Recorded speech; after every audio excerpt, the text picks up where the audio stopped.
დედამიწაზე ცხოვრების 23 წელს ოფიციალურად და საბოლოოდ მივხვდი, რომ პირადი ურთიერთობები ეს არის თემა, რომელიც პირველი არასდროს არ კარგავს აქტუალობას, რა ვითარებაშიც ან ასაკშიც არ უნდა ვიყოთ და მეორე ეს არის თემა, რომელშიც ადამიანები ყოველდღიურად ვდებთ ძალიან ბევრ დროს, ენერგიას, რესურსს და რაც მთავარია ნერვებს და ხშირად მაინც ისე არ არის, როგორც ჩვენ გვინდა ხოლმე. განსაკუთრებით სტატისტიკურად ქალები ვართ ხოლმე იმ მოწინავე რიგებში, რომლებიც რაღაცნაირად ვცდილობთ ვიპოვოთ ის სტაბილური ჰარმონიული ურთიერთობა და რაღაც შევქმნათ ოჯახური კერა, რაც რეალურად ევოლუციურად, ფიზიოლოგიურად ეს ჩვენში ჩადებულია. თუმცა, სადაც არ უნდა მიმოვიხედო ხოლმე, ყოველდღე ვხედავ ადამიანებს, რომლებიც ან მარტოხელები არიან და ეგრეთ წოდებულ სინგლ სტატუსს ატარებენ და რაღაცნაირად გამალებით და გამუდმებით იძებენ პარტნიორს და აი ამ ძებნით ძალიან დაღლილები არიან, ან შეიძლება იყოს უკვე ადამიანი ურთიერთობაში და მაინც რაღაცეები არ მოწონდეს და გამოსავალს ეძებდეს, ან მესამე ვარიანტია გავიდა სამშვიდობოს, გამოეცალა იმას, ვისაც არ მოწონდა, მაგრამ ან მაინც ყოფილს მისტირის, ან კიდე ვიღაცა ახალ ინტერესის ობიექტს ეძებს. არ შემდგარი ურთიერთობების მიზეზი ძალიან ბევრი და მრავალფეროვანია, თუმცა ამ ვიდეოში რისი გაზიარებაც მინდა, ჩემი აზრით ძალიან ბევრ სიტუაციას მოფეს რაღაცნაირ ნათელს და სიცხადეს და შეიძლება ეს თემა საერთოდ სხვა განსხვავებული პერსპექტივიდანაც კი დაგანახოთ. პირადად ჩემზე მაქვს დაცდილი ეს რაღაცა mindset shift-ები, პრაქტიკები და პირადად ძალიან დამეხმარა, რომ საერთოდ ამ თემისგან ემოციურად დისტანცირებულიყავი, ცოტა zoom-out-ი გამეკეთებინა, რამაც რეალურად ძალიან ბევრი დრო ენერგია დამიზოგა. ამიტომაც თუ თქვენს გამოგადგებათ, გიზიარებთ სიამოვნებით, რატომაც არა. ჩემი დაკვირვებით ურთიერთობათა უმეტესობა იმიტომ არ გამოდის და რაღაცა შუაგზაში იმიტომ ვიჭედებით, რომ ადამიანები საწყის ეტაპზევე ურთიერთობაში შევდივართ რაღაც დანაკლისიდან. რას გულისხმობ? უმეტესობა ადამიანს რო კითხო, რატომ გინდა ურთიერთობაში ან რატო შეხვედი ამ ურთიერთობაში, პასუხი წამოვა ძალიან დანაკლისი და რაღაცა დეფიციტური მდგომარეობიდან. მაგალითად, მოწყენილი ვარ და ვინმე მჭირდება რომ გამართოს და გამამხიარულოს, თავს მარტო კომფორტულად ვერ გგზნობ და მჭირდება ვინმე რომ ეს სიცარიელე შეავსოს, ფინანსურად წელში გამართული ვერ ვარ და ვინმე მჭირდება რომ შემეხიდოს და რაღაცნაირად იზრუნოს ჩემზე ფინანსურად. შეიძლება განიცდეთ არასრულფასოვნების კომპლექსი, ან იქ რაღაცა მშობელმა პატარაობაში სიყვარული დაგაკლოთ და მუდმივად გჭირდებათ გარე ვალიდაცია, რომ ვიღაცამ გითხრათ როგორი ლამაზი ხარ, როგორი მშვენიერი ხარ. ან როგორც დედა ჩემი იტყოდა ხოლმე, უბრალოდ საქმე არ გაქვს შვილო, მოიწყინე და გჭირდება რაღაცა ემოციური საკვები გარედან. ასეთ იმდენი მიზეზი არსებობს, რამდენიც ადამიანი ვინ მოსთვლის, თუმცა რაც ყველაზე მთავარია, ეს რაღაც პირად თავდასხმად არ უნდა მიიღოთ და არ გათიშოთ ახლა გამწარებულებმა ეს ვიდეო, რომ რას გვაბრალებს ესო, მაგრამ რეალურად აი უმეტეს შემთხვევაში, რო ჩაუფიქდეთ ჩვენ თავს, აი ბოლომდე გულწრფელები რო ვიყოთ, პარტნიორის მოთხოვნილების სრული დაფუძნებულია ზუსტად ამ დეფიციტურ მდგომარეობაზე, რაც რეალურად ეგოისტურია, იმიტომ რომ შენ გინდა, შენი რაღაცა დანაკლისი ამოივსო სხვის ხარჯზე. ანუ თუ გართობა გინდა და ვიღაც გჭირდება, მაინდა-მაინც მეგობარს მოკიდე ხელი და არ ვიცი, წადი ცირკში, თუ მოიწყინე წიგნი წაიკითხე და თუ შენი თავი არ მოგწონს, ვიღაცას კი არ დაელოდო, რომ გარედან გითხრას, არა კარგი ხარ, ადექი და შეცვალე. ანუ რეალურად ამ ყველაფერს პარტნიორი, როგორც ესეთი აღებული, არ ჭირდება. ახლა შეიძლება ვიღაცამ მკითხოს, რომ ხო, რა გაგიკვირდა, არიცი რომ ადამიანები სოციალური არსებები ვართ, ერთად თანაცხოვრობთ, ერთმანეთი გვჭირდება, იქ კაცი ჭამაშია ცოდოა, აქეთ ადამიანია, ქალი კაცი, ჰარმონია, ასე შემდეგ. მაგაში ორი აზრი არ არის, თუნდაც ახლა მე ამ ინფორმაციას რო ვაზიარებ და თქვენთან ვურთიერთობ, თუნდაც ვირტუალურად, ძალიან დიდ სიამოვნებას მანიჭებს. თუმცა საკითხი ცოტა სხვანაირად მინდა რომ დავსვა და სხვანაირად მინდა რომ შევხედოთ ერთ ფაქტს. როდესაც ვსაუბრობთ პარტნიორზე, ხშირად პარტნიორებს მოიხსენებენ როგორც მეორე ნახევარს. ერთი ის არის, რომ ამ საკითხს რაღაცა რელიგიური, ფილოსოფიური, ფსიქოლოგიური კუთხით რო შევხედოთ, ადამიანი ყველა აი ამ სწავლებათა უმეტესობაში მოიხსენიება როგორც ერთი უკვე სრულქმნილი, რაღაცა დასრულებული, სრულყოფილი არსება, რომელმაც რაღაცა ნახევარი კი არ უნდა ეძებოს, არამედ გაიხსენოს და აღმოაჩინოს საკუთარ თავში, რომ ყველაფერი, რაც მას სჭირდება, უკვე აქვს. და მეორე არის ის, რომ აი ეს განცდა, რომ მე ნახევარი ვარ და გარედან ვიღაცა მუდმივად მჭირდება, რომ შემოვსოს, დამაბალანსოს, რეალურად ადამიანს ართმევს თავისუფლად და რაღაცა ბედნიერად მარტო ცხოვრების საშუალებას. მოდი მარტივი მაგალითისთვის ავიღოთ ქალი, რომელიც ემოციურად არც ერთი სტაბილურია და მოკლედ კარგად არ აქვს დამოღამებული თავისი ემოციების რეგულაცია.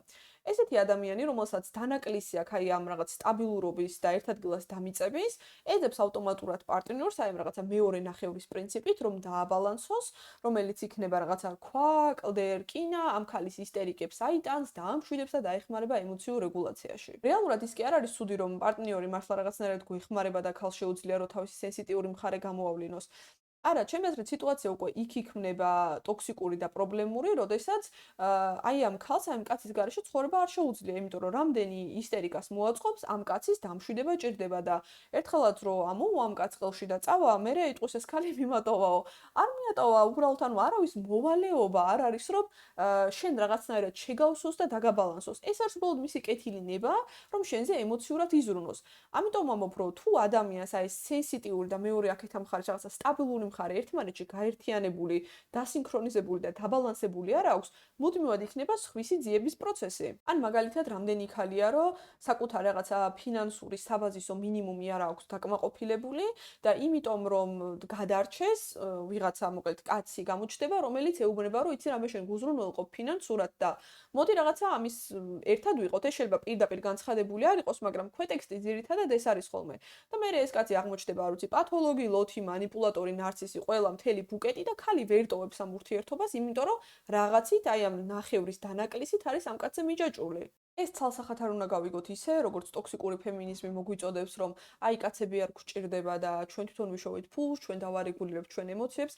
არა, ზუსტად მაგიტომ უნდა კონდეს ქალს თავისი შემოსავალი, ზუსტად მაგიტომ უნდა იყოს ქალი თავის რაღაც მასკულინურ მხარესთან კომფორტულად, რომ შეეძლოს სტაბილურობის განცდა, რომ თვალებზე ბინდი არ კონდეს წაკრული და აი ამ დანაკლისის ამოვსებას ვიღაცა რო შესთავაზებს, სწორად შეაფასოს ეხლა ეს ადამიანი მე დანაკლისის გამო მივიზიდე, თუ მართლა რომ მინდა მაგიტომ. თორემ მე პირადად იმის მომხრე ვარ, რომ ქალმა და კაცმა ზუსტადაც ერთმანეთი უნდა ანუ გეშოს, წინ წაწიოს, განვითარებაში დაეხმაროს, თუმცა ეს ვერ მოხდება დანაკლისის მდგომარეობიდან ეს უნდა იყოს სისავსის მდგომარეობიდან, რის ხარჯზეც უკვე მე ურთიერთობის დინამიკა ძალიან თანაბარია და დამოკიდებულება აღარ არსებობს.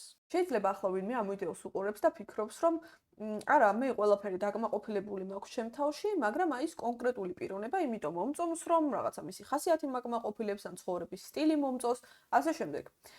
აქ ცოტა ძაღლისთავი ახლა სად არის ხოლმე დამარხული. ქალებს ხშირად გვახასიათებს კონკრეტული პიროვნების ამოჩემება. შეიძლება კარგად არც ვიცნობთ, მაგრამ ნუ იმდეს გადავქეკავთ ხოლმე სოციალურ ქსელში, რომ მამამისის ფეხის ზომა, დედამისის პირადი ნომერი, წინაპართა ცოდვები, მოკლედ ეს ყველაფერი გამოკვლეული გვაქვს ხოლმე. მოკლედ ძალიან მოხიბლულები ვართ ხოლმე რაღაც კონკრეტული პიროვნებით, ვისთან მეგობრობს, სად მიდის, სად მოდის და ასე შემდეგ. რეალურად ძალიან ფაქიზი ზღვარი გადის იმას შორის, თქვენ ეს ადამიანი მოგწონთ თუ ის რაც ამ ადამიანს აქვს, ან ის ცხოვრება, რომლითაც ეს ადამიანი ცხოვრობს, ან ის მეგობრები, რომლებიც ამ ადამიანს ყავს. ძალიან მარტივ ჩემს მაგალითს გეტყვით, პატარაობიდანვე დაფიქსირებული მქონდა, რომ მომწონდა ერთნაირი ტიპაშის ადამიანები, რომლებიც სპორტულ აქტივობებში იყვნენ ჩართულები, რომლებიც ლაშქრობაზე დადიოდნენ, აი ძალიან ესეთი აქტიური outdoor activities, რასაც ქვია, მოკლედ ამით იყვნენ დაკავებულები. და მე მივხვდი, რომ მოდი, აბა, მე წავალ ლაშქრობაში, მე რაღაც ჩავერთვები იმ სპორტულ შეჯიბრებაში და როდესაც ეს ყველაფერი დავიკმაყოფილე, საერთოდ ეხლა რომ მკითხოთ, ვინ იყო ის პიროვნება, შეიძლება ვერც გავიხსენო. ანუ ხშირად გგონია, რომ ის ადამიანი არის ძალიან უნიკალური, ის ადამიანი არის რაღაც აღფრთოვანების საგანი. არა, რეალურად თქვენ იმ ადამიანში ხედავთ იმ პოტენციალს, რომელიც თქვენში უბრალოდ ჯერ გამოვლენილი არ გაქვთ. კიდევ ჩემი პირადი მაგალითი არაფერი არის დასამალი. სანამ დავიწყებდი YouTube-ს და ჩემს რაღაცა აზრების საჯაროდ გამოფენა სოციალურ ქსელში, ძალიან მომწონდა ის კონკრეტული ადამიანები, მიზიდავდა, რაღაც სტალკავდი, ვიკვლევდი, რომლებიც ესე რაღაც შეუზღუდავად, თავისუფლად, თავის ავთენტურ მხარეს აჩვენებდნენ სოციალურ ქსელში. და მე მივხვდი, რომ ეს კონკრეტული ადამიანი საერთოდ არაფერ შუაშია, უბრალოდ ჩემგან დაფასებას იმსახურებს, იმიტომ რომ აქვს ის, რაც მე მინდა. ანუ რისკენაც მივდივარ, ამ ადამიანმა უკვე მიაღწია. ამიტომაც ჩემი სტრატეგია შეიცვალა შესაბამისად. როდესაც ვიღაცას ამოვიჩემებდი და ვხედავდი, რომ ამაში ძალიან ბევრი დრო და ენერგია მეკარგება, დავიწყებდი იმის ძიებას, რა მომწონს კონკრეტულად ამ პიროვნებაში, რა პოტენციალს ხედავ, რაც იდეაში ჩემშია, მაგრამ ჯერ არ გამომივლენია, ავიღებდი, მოვკიდებდი ხელს, ჩემ თავს მივცემდი, ან წავიყვანდი, ან გავაკეთებდი. ამ ყველაფერს რო დავიკმაყოფილებდი, მე რო ყვხვდებოდი, ვინ იყო რეალურად კაი ტიპი. ანუ ის ადამიანი იმიტომ კი არ გავიწყდება, რომ ცუდია, ან არ არის დაფასების ღირსი. არა, უბრალოდ შენ ეს ადამიანი არც არასდროს არ მოგწონდა. უბრალოდ ის პოტენციალი მოგწონდა, რომელიც შენ გაქვს და გამოვლენილი არ იყო. ხო და რო გამოავლენ, მერე უკვე შეიცვლება თამაშის წესები. კიდევ ერთი შესანიშნავი საშუალება, რითაც შეგიძლიათ მიხვდეთ, თქვენ მართლა გინათ ეს ადამიანი და რაღაც ჯანსაღ მოტივებზე ყავთ არჩეული, თუ რაღაც დანაკლისის მდგომარეობაში ხართ, დეფიციტებს ივსებთ, ან უბრალოდ თქვენი სურვილების და პოტენციალის პროექცირებას ახდენთ ამ ადამიანზე. არის ის, რომ საკუთარ თავს დაუსვათ ესეთი კითხვა.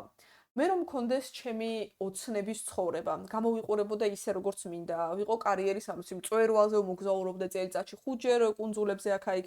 რაც გინდათ წარმოიდგინეთ და კითხეთ ახლა საკუთარ თავს, მაინც მომინდებოდა ამ ადამიანთან ურთიერთობაში ყოფნა, მაინც მომინდებოდა ამ ადამიანის ყოლაც შენ ცხოვრებაში? დიდი ალბათობით პასუხი არის არა.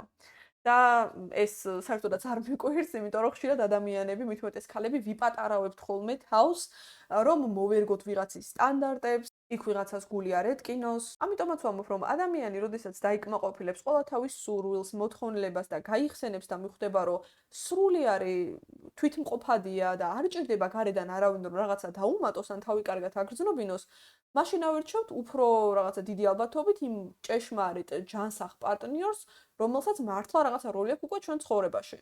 და როცა უკვე ყველა ფოკუსი და ვექტორი გადმოდის შენზე და შენ თავზე ახდენ ფოკუსირება, შენ თავში აინვესტირებ დროს და ენერგიას, მერე უკვე გადმოდიხარ სხვისი მოვიდნიდან შენ მოვიდანზე სათამაშოდ.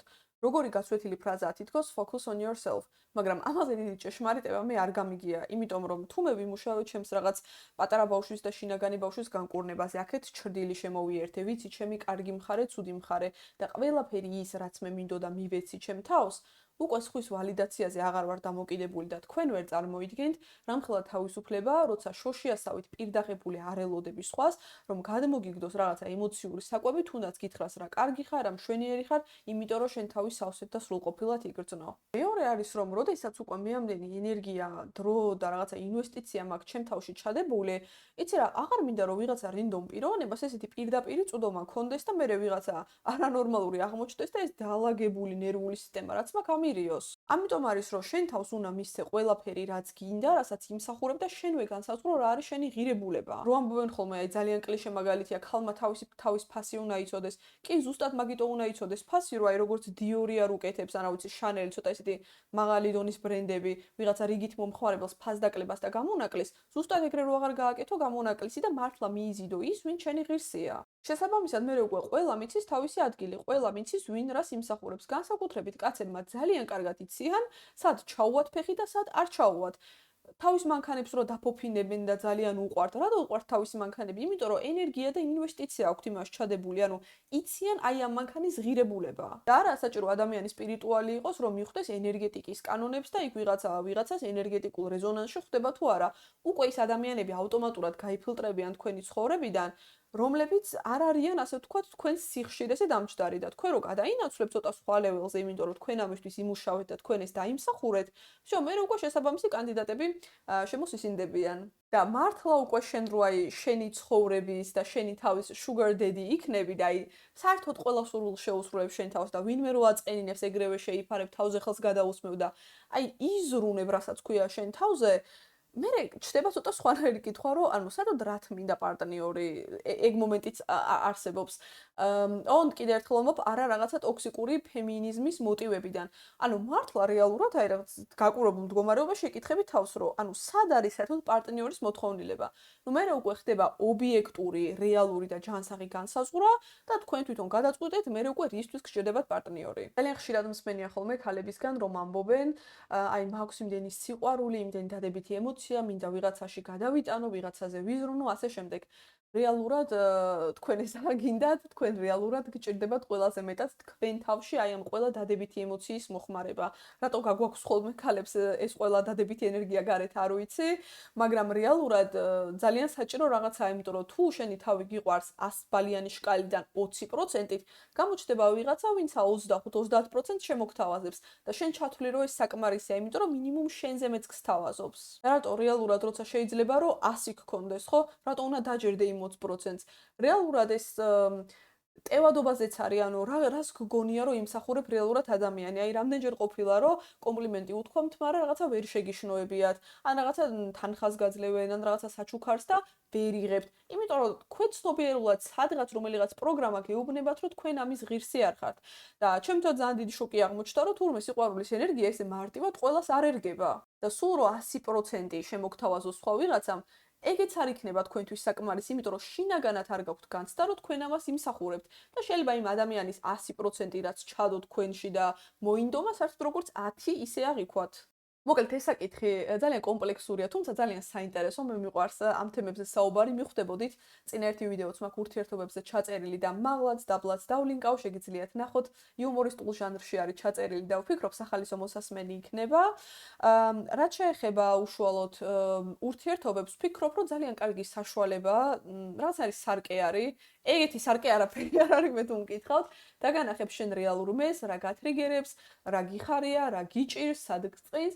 და მე შეგიძლიათ თუ გამოხვედით უკვე ურთიერთობიდან ამ ყველაფერზე იმუშაოთ, ან თუ ურთიერთობაში ხართ, ეგეც არ არის პრობლემა, შეგიძლიათ პარალელურად დაამუშაოთ. მოკლედ, მთავარი არის ეს რაღაცა self awareness, რო გქონდეს და რაღაც თვითგაცნობიერებულობა, რო ყველაფერზე კი არ ახტე და დახტე, არამედ ცოტა ისეთი ზუმაუთიდან შეაფასო რა, რომ ეხლა ეს მე სადმა ტრიგერებს, აქ მე სადმე წინა და ასე შემდეგ. თუ ეს ვიდეო მოგეწონათ, შეგეხმიანათ და რაღაცნაირი რეზონანსი გქონდათ თემასთან, მანიშნეთ იმით, რომ დაალაიქებთ ამ ვიდეოს და ასევე გაუზიარეთ იმ ადამიანს, რომელსაც ფიქრობთ, რომ ამ ინფორმაციის მოსმენა ახლა ყველაზე მეტად სჭირდება.